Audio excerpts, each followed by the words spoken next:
So in today's session, we'll be exploring ResNet to classify whether the faces of different celebrities. So you can also implement that using other models. There are like really good models like VGG Face, which is trained so well on facial image data that it's literally the king on the internet in the same domain. So you can use VGG Face also as an assignment, the same problem. What you have to do is just mention the VGG Face weights here, copy paste the location, and then kick off the run. So I will show you how it is done. So we'll just load the basic modules in Keras. We have image data generator to, since the number of images are less, as you can see for each celebrity. So you just look at the training data and look at JSON file. So it is just 21 images, which isn't enough for a deep learning model to understand to a good degree. So we're using image data generator, you skew the image, rotate the image, make the mirror, the mirror image of the given face, and so on, so that we can have multiple copies for the same image, which can help the model understand the data better. So, and the next one is sequential model, which just goes ahead and ahead, feed forward. And then we'll be building the convolutional layer, the max pooling layer, and normalization and global average pooling. So these are all convolutional layers, which we have already previously explored in our CNN notebooks. And now we'll be defining the activation function, the dropout, which is a very important function which we are going to apply. Can you now tell me why do we use dropout in our neural network problems? So overfitting is not something good to have in any problem, be it machine learning or deep learning. But the instances of overfitting are higher in deep learning. So having a dropout is a must. And then we do the flattening layer to get the right class out, and the dense layer, which is nothing but a fully connected neural network. Followed by we'll be having the RMS, root mean square optimization, and SGD, which is stochastic gradient descent optimizer. So I have already defined all this to save time in execution. Followed by we're going to prepare the data. So as we always know, in image data problems, we have to define a particular size of the data. So here we are going with 200 by 200 sized images and define the directory for train and validation data points. And 1 second, yes.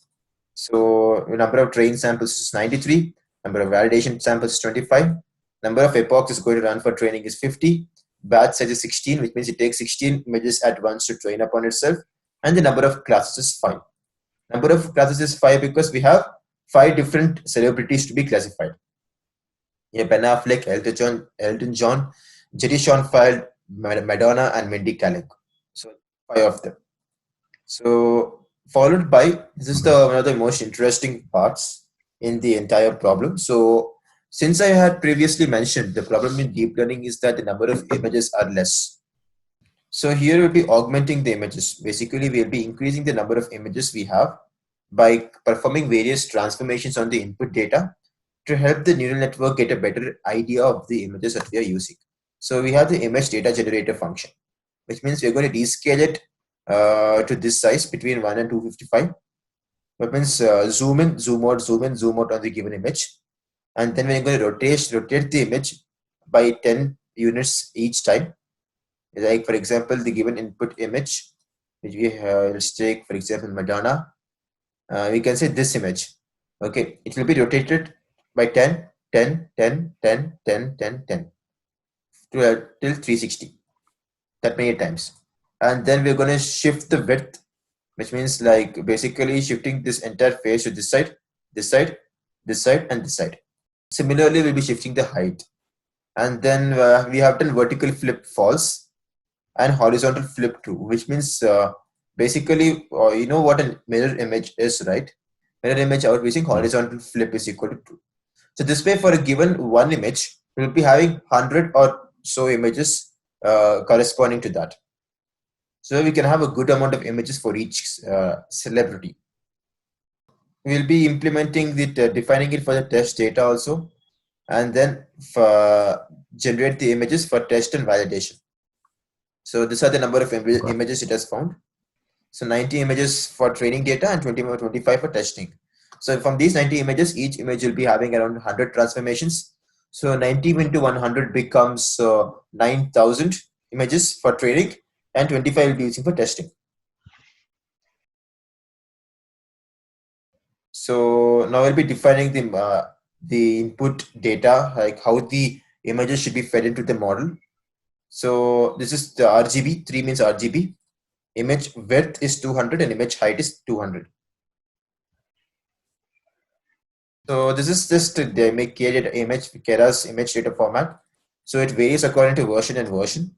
So if it is channel's first version, it will go this way. Channel's first means nothing but RGB channel, red, blue, green channel. Else if it is not channel's first, it will go for this format. So this is a simple three-line code which you implement to get things done in the right way. And followed by, we'll be defining the VGG CNN neural network. So we'll be having the input data shape, which is 3, 200, 200, which is this. And the output class is nothing but the class which it predicts to. And then activation function is sigmoid. So we have already defined a VGG before in our previous session, VGG 16. So I will instead move to ResNet. Is that cool? I have defined VGG also so that it can be used as an assignment for you. Like retrain this entire activity using the VGG based model. So here also same way we'll be doing it. Only difference is that we'll be using a different base model. So here we'll be defining the Keras ResNet 50 base model, which is from the Keras applications module, and load the weights, which is ResNet 50 weight, which we have defined up here. So once we are done with this activity, we'll define a sequential model and embed the base model within that. Base model is now ResNet. We'll embed it within the sequential model. And then if we will add a couple of fully connected layers, a dense layer and a dropout layer. A dense layer with the activation function relu, because we have 5 classes. So after which we will close the model with the dense class and then return the model. So basically we are creating a model using a base model of ResNet and putting a couple of layers on top and below it so that it looks well packaged for the given problem. We have now defined the model and then we will kick it off. So we have ResNet 50 TL, right? So this is the name of the model. We'll define the model and save it as model here. Num classes is 5. Input shape is 3, 200, 200. And softmax is the activation function. But by default, it's sigmoid here. We have defined it as sigmoid as default. You can also use any default activation function you like. And then we will define the other basic metrics. Yeah. So we have learning rate and the decay. So learning rate is nothing but at what rate does it learn, and decay is something similar to dropout. Like the model is made to ensure the model doesn't overfit. So optimizer is, we are using the root mean square optimizer with the given learning rate and a set of decays, so that it optimizes the model at every iteration, make sure it learns at this state and decays at this state. Basically, we are making the model perform better and better after each and every iteration. And since we are having a classification problem, we use the categorical cross entropy activation function. If it was a 2-class classification, we would be using binary cross entropy activation function. Not activation, loss function, which we have explored previously in various problems that we had. Define the right optimizer, which is our RMS propagation optimizer, and the metrics by which the model will advance ahead is accuracy.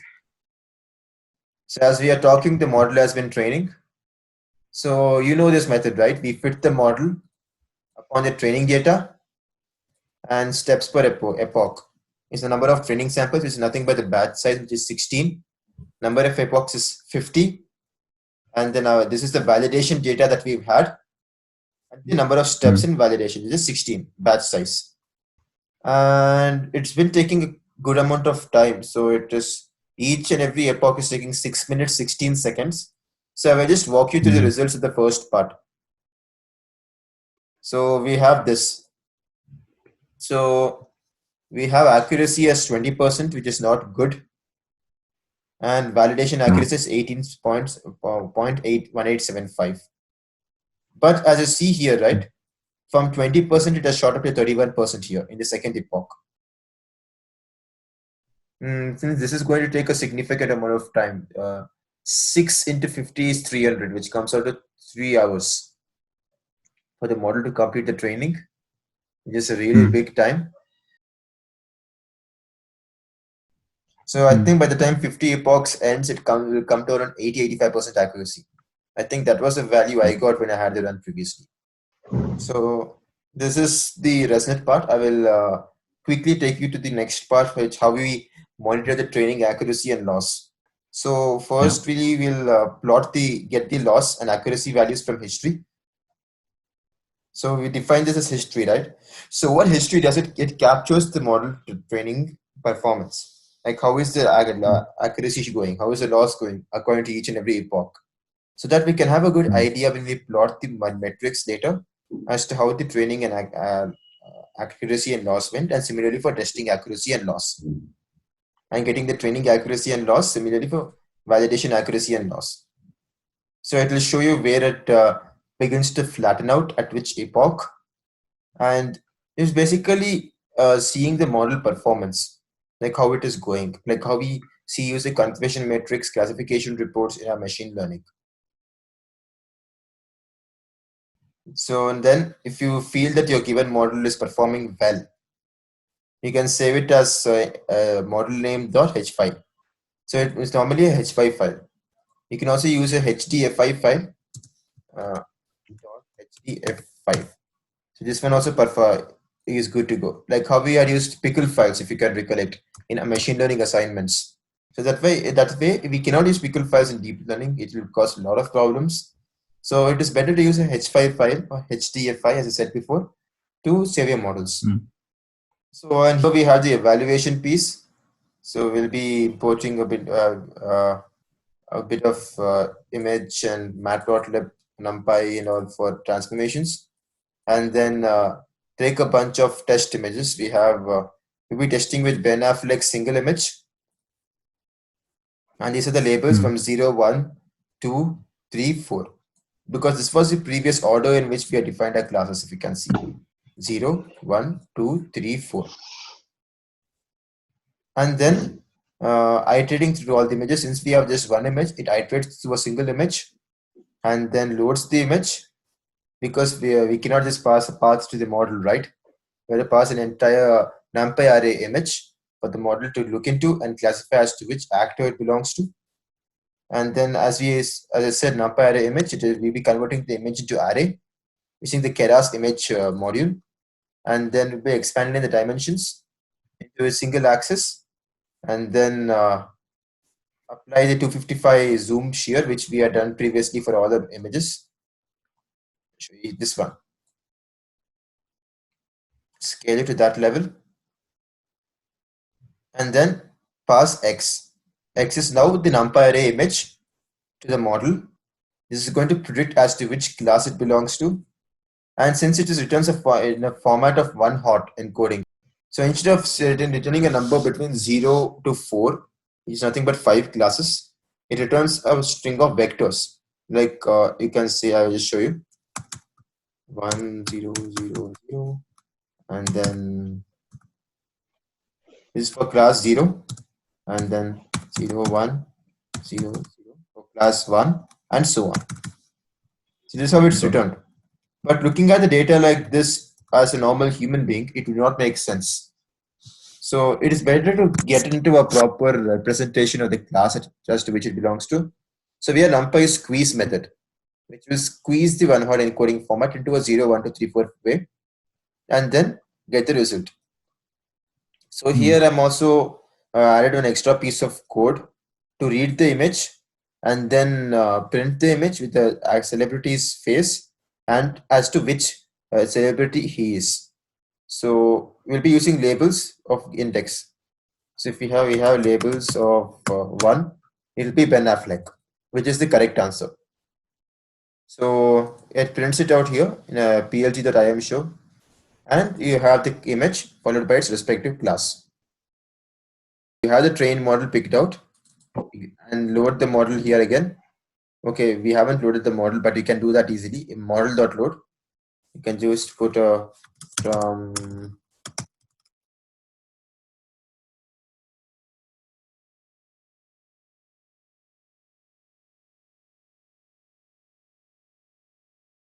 and that's it. We just do model 1 to avoid confusion and done. So you can use this to predict your respective class after saving it and loading it. And for example, you want to use it on live data, for example. So you can do it that way in a production environment. This thing is closes our ResNet. We just have a final look into the how the model is performing. So train accuracy has shot up to 32%.